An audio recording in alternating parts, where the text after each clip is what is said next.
मैंने न जाने कितने लोग देखे हैं जो किसी म्यूचुअल फंड की बस रेटिंग या रैंकिंग देखकर उस स्कीम को अपने पोर्टफोलियो का हिस्सा बना देते हैं, उस स्कीम की परफॉर्मेंस से कन्विंस हो जाते हैं और लॉन्ग टर्म के लिए एसआईपी उस स्कीम में स्टार्ट कर देते हैं। जस्ट फ्यू डेज बैक एक highly rated mutual fund house जिसको एक बहुत रेप्यूटेड रिसर्च वेबसाइट ने 5 स्टार रेटिंग दी थी, वो अडानी के इस $100 बिलियन कोलैप्स के नीचे आ गया है।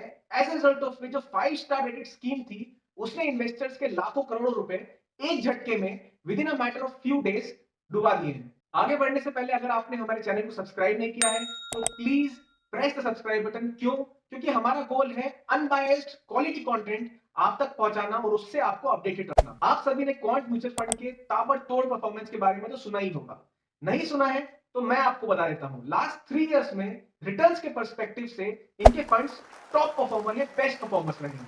Quant small cap fund, quant mid cap fund, quant tax plan, ये सभी फंड्स अपनी कैटेगरी में टॉप परफॉर्मर्स रहे हैं। Similarly quant multi asset fund, quant focus funds भी लास्ट फ्यू इयर्स में, इनफैक्ट लास्ट 3 इयर्स में अपनी कैटेगरी के बेस्ट परफॉर्मर्स रहे हैं।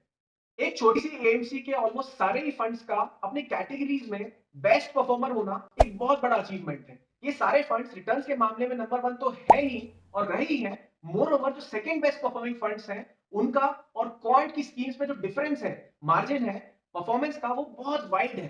For example quant large and mid cap fund, उसका लास्ट ईयर परफॉर्मेंस 10.10% था और जो सेकंड बेस्ट था उसका परफॉर्मेंस अराउंड 2.8%। तो आप देख रहे हैं मार्जिन कितना ज्यादा है। सिमिलरली कौन मिड कैप फंड, उसका लास्ट ईयर का परफॉर्मेंस जो था वो ऑलमोस्ट 13.5% था एंड जो सेकंड बेस्ट है उसका परफॉर्मेंस अराउंड 1.5%। पर ये डेटा है as on 18th of January. ये डेटा मैंने ईटी वेल्थ मैगजीन से लिया है जो 23rd ऑफ जनवरी को पब्लिश हुई थी।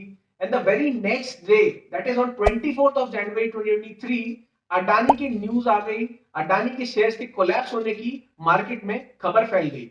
अडानी के स्टॉक्स की न्यूज आने के बाद क्वांट एएमसी के लिए भी सब कुछ चेंज हो गया।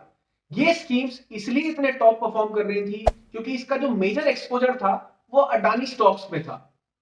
अदानी स्टॉक्स की वैल्यूएशन इतनी स्टीप थी, भाव आसमान छू रहा था, ऊपर से उनका डेट भी बहुत हैवी था। यही रीजन था कि लगभग सभी म्यूचुअल फंड ने अदानी से अपनी दूरी बना के रखी थी और रिटर्न्स को वो लोग कॉम्प्रोमाइज कर रहे थे जस्ट इसलिए क्योंकि इनका जो पी मल्टीपल था, price to earning ratio multiple था, वो बहुत हाई था और इतने हेवी डेट के साथ ये दो बहुत सिग्निफिकेंट रेड फ्लैग्स थे अदानी स्टॉक्स को अपने पोर्टफोलियो में ना रखने के लिए। बट क्वांट एएमसी की स्टोरी थोड़ी डिफरेंट है। वो लोग अपने प्रिडिक्टिव एनालिटिक्स के बेसिस पर स्टॉक्स को लेते हैं एंड उनकी एल्गोरिथम जो कहती हैं वो ऐसा करते हैं।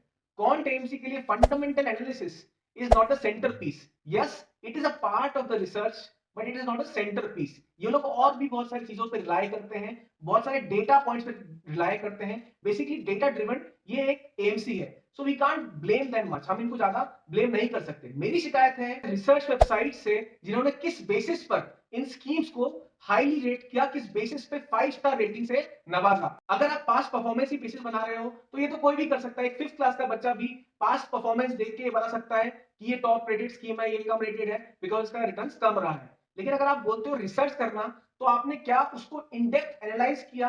क्या आपने एनालाइज किया कि इतना रिस्की पोर्टफोलियो लेके कोई स्कीम बैठी है? According to Mint, Adani stocks का exposure was up to 8% in the Quant AMC as of December. अब जब मैं ये वीडियो बना रहा हूं तो क्वांट म्यूचुअल फंड हाउस ने पूरा पूरा अदानी एक्सपोजर से अपने आप को एग्जिट कर लिया है। इतनी लॉस्ट वैल्यू के लिए आखिर कौन जिम्मेदार है? और लास्ट 2 डेज में जिस हिसाब से अदानी स्टॉक्स ने बाउंस बैक किया है, स्पेशली जो Adani ports and special economic zone limited जो स्टॉक था जिसका एक्सपोजर क्वांट एएमसी में सबसे ज्यादा था, अब इस लॉस के लिए कौन जिम्मेदार है? सारा ब्लेम इन्वेस्टर्स पर रख देना because mutual fund investments are subject to market risk कह के you can turn your back around, ये कहां तक अप्रोप्रिएट है? अगर ऐसा है तो आप रेटिंग ही क्यों दे रहे हैं? 24 जनवरी से सिर्फ एक वीक में -8.9%, -7.7% etcetera etcetera losses in schemes ने अपने इन्वेस्टर्स को दिए हैं।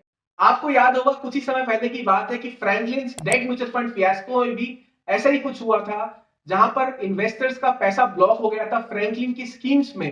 रोज पेपर में आ रहा था कि वोडाफोन आइडिया के पेपर्स डिफॉल्ट कर सकते हैं, उसमें बहुत ज्यादा क्रेडिट रिस्क है। फिर भी इन रिसर्च वेबसाइट्स ने उस स्कीम को टॉप रेट करके रखा था। क्या इन रिसर्च वेबसाइट्स को ये नहीं पता था? क्या इन चीजों की जांच नहीं होनी चाहिए?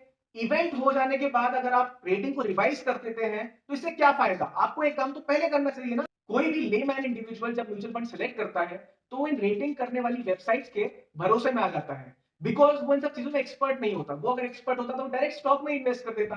क्यों वो आपके पास आता? आपके पास आता है और वो आपके भरोसे में आ जाता है। क्या इन सो कॉल्ड रिसर्च वेबसाइट्स को अंडरलाइन पोर्टफोलियो में घुसकर देखना नहीं चाहिए कि कहाँ कौन से एसेट में कितना रिस्क है? और अगर इन्हें देखा है और ये देखते हैं, तो क्या इनको अडानी में रिस्क नहीं लगता? जब पूरी active fund industry almost zero allocation में बैठी है, तो क्या रीज़न है इन लोग ने अपने पोर्टफोलियो में उसको ऐड किया है? अगर इन्हें पोर्टफोलियो में ऐड किया है, तो आपने उनको क्यों हाईली रेट किया है?